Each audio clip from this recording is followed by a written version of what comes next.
Okay guys, let's start with a new topic which is called capital structure. ये topic में हम लोग ये जानेंगे कि कैपिटल स्ट्रक्चर कैसे बनता है और क्या कैपिटल स्ट्रक्चर से फर्क पड़ता है क्या प्रॉफिटेबिलिटी पे, ये अपने को जानना है। सबसे पहली चीज ये है कि व्हाट इज कैपिटल स्ट्रक्चर। हमको कैपिटल स्ट्रक्चर जानने से पहले क्या हमको ये पता है कि कैपिटल मतलब इन्वेस्टमेंट होता है। अगर कोई भी बिजनेस शुरू करना है तो आपको कैपिटल लाना पड़ता है। अब कैपिटल लाने के बहुत सारे तरीके होते हैं, जैसे हम इक्विटी से ला सकते हैं, मतलब by issuing equity share. We can bring the capital through preference shares. We can bring it from debenture, debt issue, या हम लोग टर्म लोन लेकर ले आ सकते हैं। We are talking about long term funds, so उसको हम लोग कैपिटल बोलते हैं, लॉन्ग टर्म फंड्स। अब लॉन्ग टर्म फंड्स हम लोग ऐसे ऐसे तरीके से ला सकते हैं। तो क्या फर्क पड़ता है क्या कैपिटल स्ट्रक्चर से प्रॉफिटेबिलिटी पे? देखो ये जो दिख रहे हैं आपको, दे आर आउटसाइडर्स। इनको पेमेंट दो, बात खत्म करो। जैसे बैंक लोन इंटरेस्ट लेगा, घर जाएगा। डिबेंचर वाला इंटरेस्ट लेगा, घर जाएगा। Preference share fix percentage of dividend लेगा फ्रॉम द प्रॉफिट, घर जाएगा। बैलेंस किसका होता है? इसका होता है। इसके लिए जो हम लोग फाइनल आउटकम निकालते हैं इस कॉल्ड ईपीएस। ईपीएस मतलब अर्निंग पर शेयर, मतलब उसने कितना कमाया। तो हमारा जो भी कैलकुलेशन होगा इसके एंगल से होगा कि इक्विटी को ज्यादा से ज्यादा प्रॉफिट मिले, वो capital structure best capital structure. Equity is the real owner, तो उसको जो मैक्सिमम मिलेगा ना, वही कैपिटल स्ट्रक्चर बेस्ट माना जाएगा। तो उसके एंगल से अपने को कैलकुलेशन करना है। चलो मैं आपको एक एग्जांपल देता हूं to better understand this way. Say for example I want to do investment. ठीक है, मुझे इन्वेस्टमेंट करना है एक 10 लाख रुपीज का। मुझे 10 लाख रुपए की जरूरत है। अब ये जो 10 लाख रुपए की मुझे जरूरत है, इसको मैं कैपिटल बोलूंगा, बिकॉज ये पैसे मुझे लाने पड़ेंगे, तभी तो इन्वेस्टमेंट कर पाऊंगा। अब अगर मुझे इन्वेस्टमेंट करना है 10 लाख रुपए, 10 lakh rupees, and I need to bring this money, what are the various options that are available to me? So let me create options. So these are three options I have created. One option is that equity. दूसरा option मेरे पास है preference shares. तीसरा option मेरे पास है debenture और date funds. अब ये तीन ऑप्शन है मेरे पास पैसे लाने के। अब मैंने क्या दिमाग लगाया, देखो हम लोग एक अजम्पशन ले रहे हैं। यहाँ पे मान लेते हैं ये 15% मांग रहा है और ये भी 15% मांग रहा है। ठीक है, this is assumption. Now one way is that I brought 5 lakh rupees from equity, 2 lakh rupees from preference and 3 lakh rupees from debenture। ऐसे मैंने पैसे लाए अपने हाथ में। अपन पैसे कहां से लाते हैं? मैंने इस तरीके से लाए। Let me get the total out.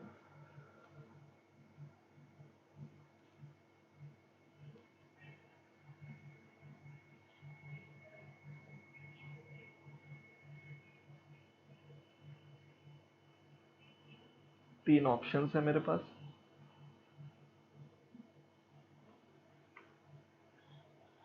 Okay, चलो ये एक ऑप्शन है मेरे पास कि 5 लाख मैं इक्विटी से लाऊं, 2 लाख रुपीज मैं प्रेफरेंस शेयर से, एंड डेट से मैं 3 लाख लाऊं। दूसरा एक ऑप्शन मेरे पास ये है कि काम करते हैं, 5 लाख अपन इक्विटी से लाते हैं, प्रेफरेंस से पैसे नहीं लेंगे, और 5 लाख रुपीज अपन डेट से लाएंगे। तीसरा ऑप्शन जो मेरे पास है, काम करता हूँ पूरा का पूरा 10 लाख रुपीज मैं इक्विटी से लाता हूँ, ना मैं किसी प्रेफरेंस को लूंगा ना मैं डिवेंचर को लूंगा। तो ऐसे में टोटल जो मेरा कैपिटल जमा हो रहा है उसको बोलते हैं कैपिटल एम्प्लॉयड इज 10 लाख। देखो तीनों भी केस में मेरे पास 10 लाख रुपीज जमा हो रहा है। सो प्रिसाइजली 1000,000। तो अब ये सोचना बहुत जरूरी है कि which one is the best one, कौन सा वाला स्ट्रक्चर बेस्ट है। मैंने आपको कहा वही स्ट्रक्चर बेस्ट है जहां पर ईपीएस, अर्निंग पर शेयर, ज्यादा आएगा, क्योंकि अल्टीमेटली हम लोग इक्विटी के एंगल से सोचेंगे। अब कोई भी इन्वेस्टमेंट करोगे दोस्तों, एक बात तो पक्की, हर इन्वेस्टमेंट पे क्या होता है? रिटर्न होता है। मान लो हमने 10 लाख रुपीज का कहीं पे इन्वेस्टमेंट किया and we got a 30% return. That means how much I earn, before paying to capital providers, तो आई अर्न 30%. सो 10 लाख का 30% कितना आता है? सो 10 लाख का 30% is 3 lakh. So this option I will continue. Let me draw.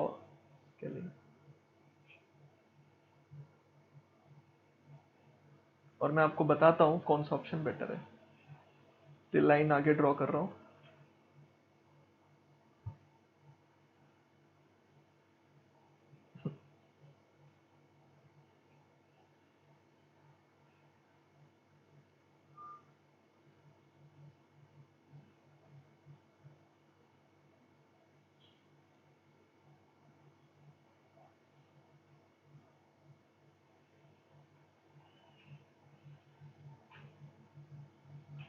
Let's do it.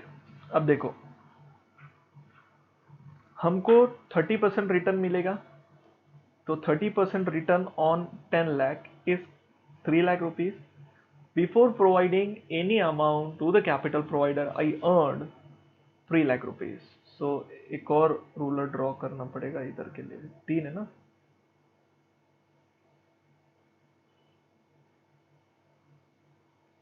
Late me have the third one. These are 3. So I am writing here is my EBIT. EBIT का full form है earning before interest and tax.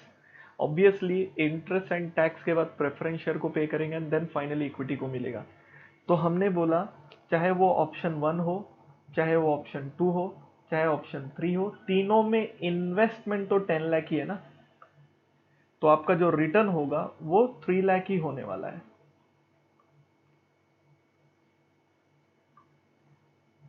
ये दिखाई दिया आपको. अब इसमें से हम लोग सबसे पहले जिसको बांटेंगे उसको बोलते हैं इंटरेस्ट. सबसे पहले इंटरेस्ट को बटेगा. चलो मुझे सोच के बताओ, इंटरेस्ट को जब बांटेंगे तो क्या क्या हो जाएगा. चल मी. इंटरेस्ट पहले केस में इंटरेस्ट कितना है? 3 लाख पे 15% देना पड़ेगा. तो 15% 3 लाख पे कितना आता है? Is it 45,000? पहला पूरा वाला फर्स्ट वन सॉल्व कर देता हूं. Then we will get something called as EBT.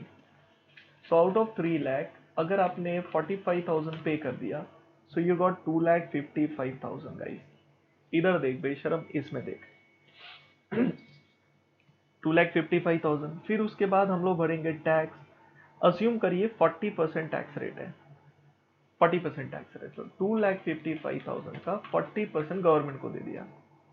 सो 1,02,000 आपने गवर्नमेंट को दे दिया. चलो यहां भी एक लाइन ड्रॉ कर देते हैं. चलो गवर्नमेंट को देने के बाद क्या बचा?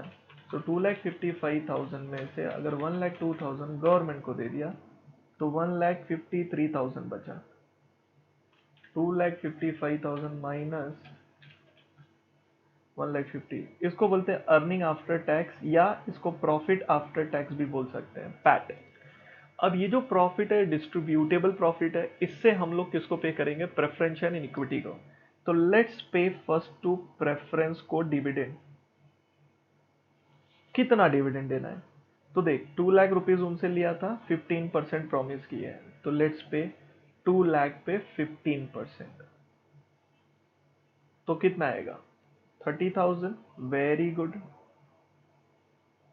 So let's pay 30,000 to these people.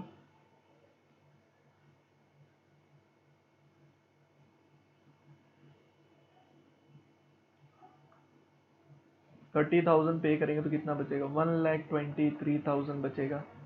ये जो बचा ना, इट इज फॉर इक्विटी. इसको बोलते हैं earning available to equity share holder. Earning available to equity share holder. अब ये पैसा उनको बांटना है. चलो कितने इक्विटी शेयर होल्डर है? सर अमाउंट में 5 लाख है, मान के चलते हैं. They are face value is 100 rupees. तो नंबर्स बोलेंगे तो 5 लाख डिवाइड बाय 100 करेंगे तो कितना आ जाएगा? 5,000 आएगा. So let's divide this by number of equity share, that is 5,000.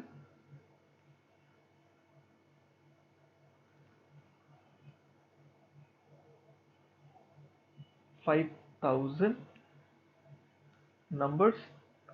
तो हर एक शेयर होल्डर को कितना मिलेगा?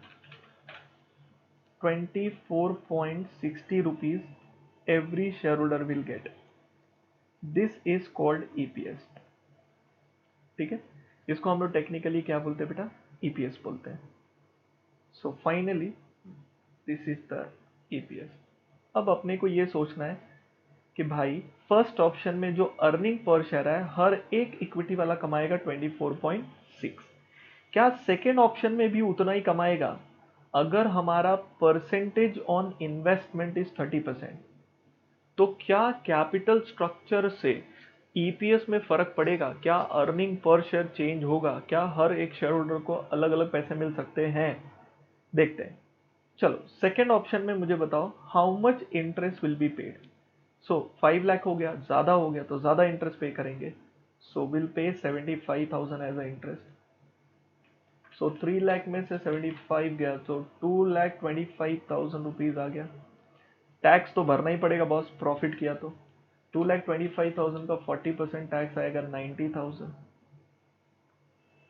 सो 2,25,000 माइनस 90,000 कम्स टू 1,35,000. इस बार प्रेफरेंस शेयर नहीं है. प्रेफरेंस शेयर नहीं है ना, देख लो, नहीं है. देन पूरा का पूरा 1,35,000 will belong to equity share holder. However this time number of equity shares कितना है सर? 5,000 ही है. ओके,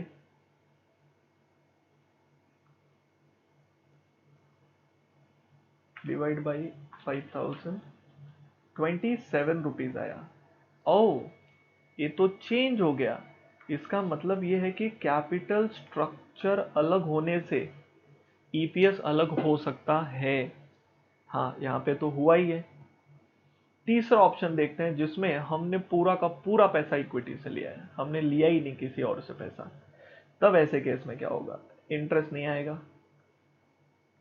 3 लाख पे टैक्स भरना पड़ेगा 40%, तो 1,20,000. 1,80,000.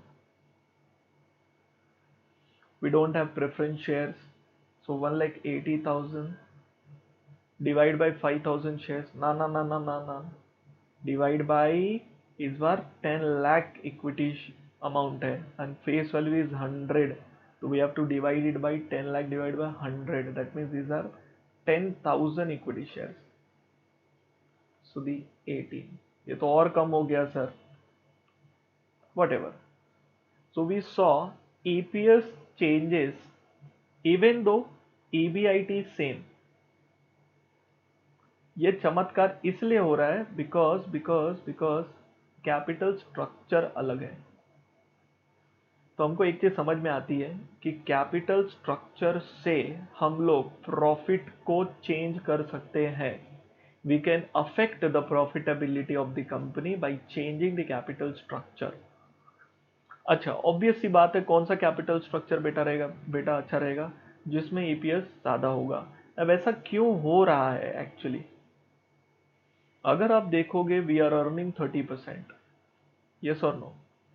We are earning 30%, but we have promised them to pay only 15 and here also 15. That means इनके भी पैसे पे हम लोग कितना कमा रहे होंगे? 30%. लेकिन इनको देते कितना है हम लोग? इनको हम लोग कितना देते हैं? We only pay them 15%. मैं एक चीज दिखाता हूं आपको समझेगा मैं क्या बोलना चाहता हूं. Let's evaluate the option number 2 again, or if you want I will evaluate the option number 1 या 2, कोई भी evaluate कर लीजिए, मुझे कोई दिक्कत नहीं. मैं आपको पहला 2 करके दिखाता हूं, ठीक है? This is evaluation of option number 2. evaluation of option 2. अब मुझे एक बात बताओ, ऑप्शन 2 में हमने पैसे कहां से लाए? सोच के बताओ.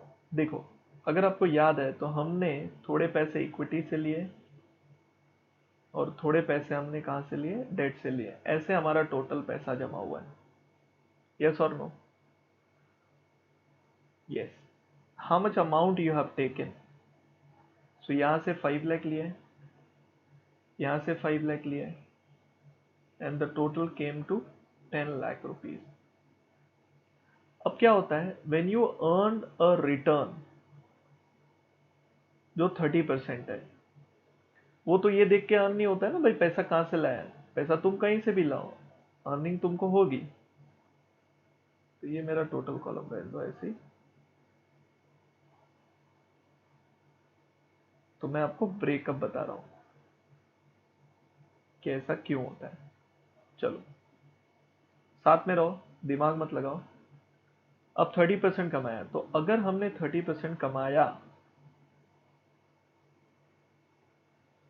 तो तुमको ऐसा नहीं लग रहा है कि 30% तो हमने पूरे 10 lakhs पे कमाया? That means we earn 3 lakh rupees, sorry, let me write 30% only. So what is the EBIT that I earned? So I earned 3 lakh rupees.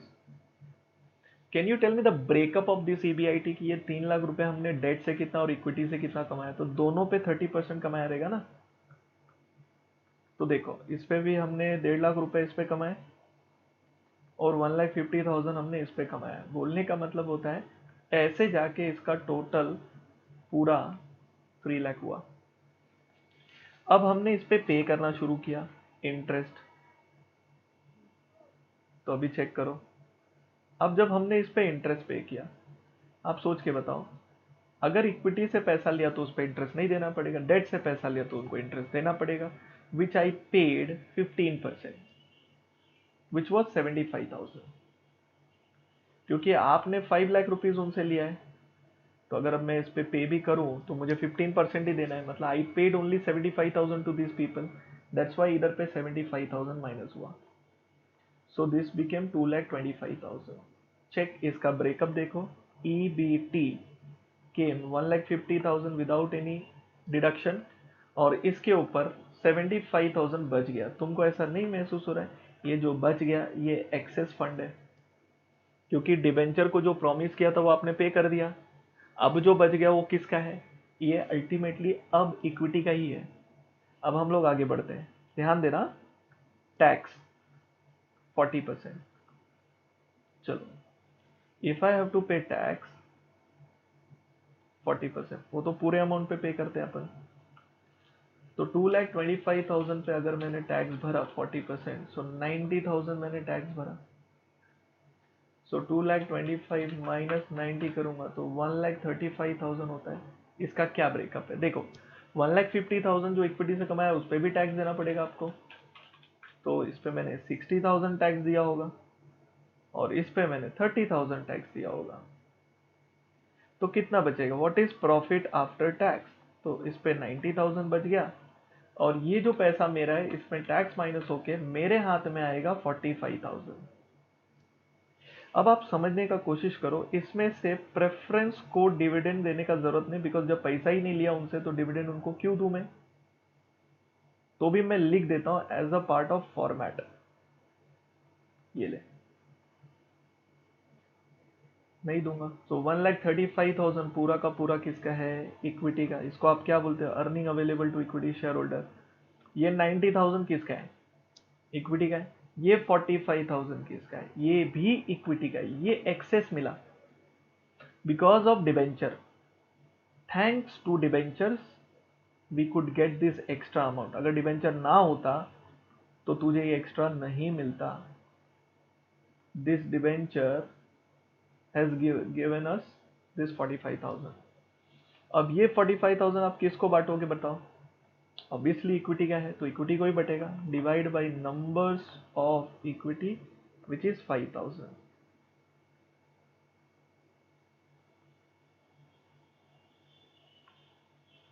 So EPS मिलेगा। अब मैजिक यहां पर है, लेट्स सी द ईपीएस।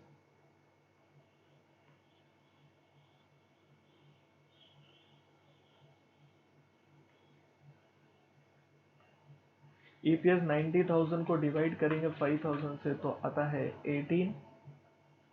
45,000 को divide करेंगे 5,000 से तो आता है 9 एंड 1,35,000 को डिवाइड करेंगे 5,000 से तो आता है 27। इन दोनों का टोटल यहाँ आता है।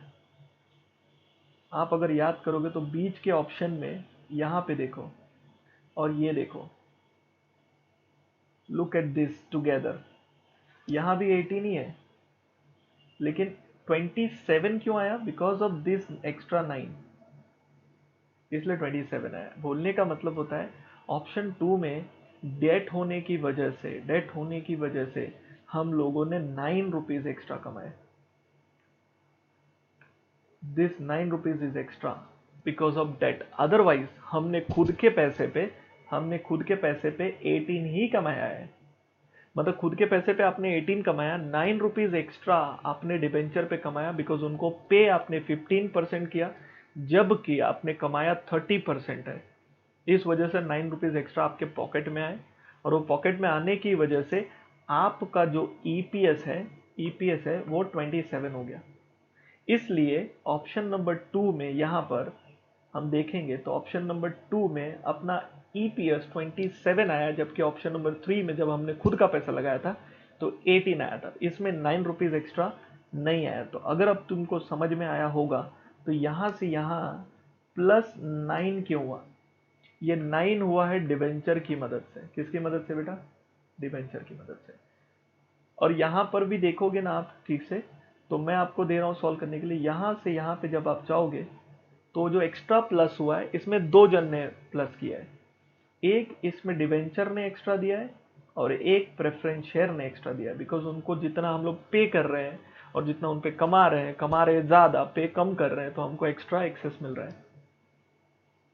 तो जैसे मैंने इवैल्यूएशन के ऑप्शन नंबर 2 का ब्रेकअप करके आई मैंने ब्रेकअप किया था, तभी तो इसमें दिखाई दिया आपको कि इक्विटी से कितना कमा रहा है, डेट से कितना कमा रहा है। Similar way you will be doing evaluation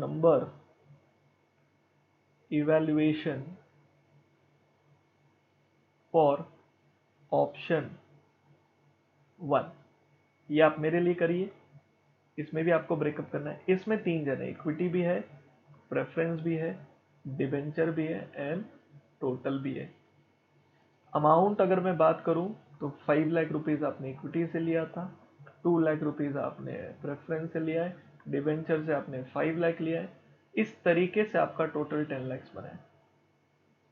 ये कॉलम ऑलरेडी हमने सॉल्व किया हुआ है, हम लोग ब्रेकअप सॉल्व कर रहे हैं। परसेंटेज जो रिटर्न का है इसमें भी 30% लेना है। सो 30% on each fund you will earn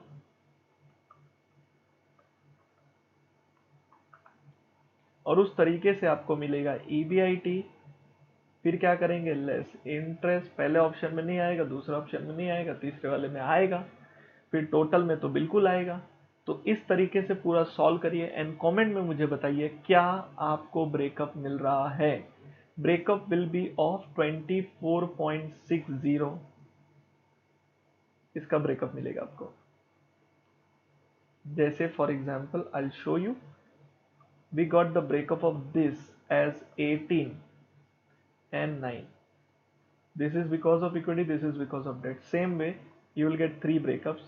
You will get 18 of equity, you will get something, and you will get something for preference, something for debenture. But the total will be 24.60. इससे हमको क्या समझ में आया? इससे हमको ये समझ में आया कि कैपिटल स्ट्रक्चर में अगर डिफरेंट डिफरेंट कंपोनेंट डालते हैं और हम ज़्यादा कमाते हैं तो वी गेट एक्सेस। इसका रिवर्स भी होता है। इसका रिवर्स होता है कि अगर आप 30% की जगह मान लो 10% ही कमाते हैं, इन दैट केस इक्विटी को अपने पॉकेट से निकाल के देना पड़ता है। That is the concept. इसको बोलते हैं ट्रेडिंग ऑन इक्विटी। क्योंकि हम क्या कर रहे हैं, इक्विटी रिस्क ले रहा है, दूसरों से पैसा लेके उन पे ज्यादा कमाने का मेहनत कर रहा है। अगर ज्यादा नहीं कमा पाता तो खुद के पॉकेट से देना पड़ता, क्योंकि उनको देना जो है वो कमिटेड है, वो प्रॉमिस्ड है, वो पे करना पड़ेगा। तो यहाँ पर वही फंडा चल रहा है। ये जो परसेंटेज है 15%, ये फिक्स्ड है, आपको देना ही पड़ेगा। ज्यादा कमाओगे तो भी 15 देना है, कम कमाओगे तो भी 15 देना है। तो इन शॉर्ट, अगर आप ज्यादा कमाओगे तो बचा हुआ तुम्हारा, कम कमाओगे तो आपको अपने पॉकेट से निकाल के देना पड़ेगा। That is what the risk you are taking. तो इस अप्रोच को हमको ये समझ में आया, capital structure matters. Capital structure से ईपीएस अलग अलग आता है, प्रॉफिट अलग अलग आता है, ये दिमाग में ठूस लो। इस एग्जाम्पल को कॉपी करिए अच्छे से। ये इन्वेस्टमेंट मेरा रिक्वायरमेंट था, ये मैंने तीनों को इवेलुएट किया साथ में। Then I found the breakup of option number 2 where we saw 9 rupees extra being earned on debentures. Then you are asked to solve option number 1 का breakup where you will see खुद पे 18 plus एक preference plus debenture. ये solve करके comment में जाके लिखो क्या आपका आंसर आया. आलसपन मत करना, कमेंट में जो आंसर लिखोगे अदर पीपल कैन वेरीफाई. ठीक है, वेरी गुड. तो आपने कैपिटल स्ट्रक्चर का बेसिक फंडामेंटल समझ लिया कि भाई डिबेंचर और प्रेफरेंस के कैपिटल में होने से थोड़ा सा फर्क पड़ता है.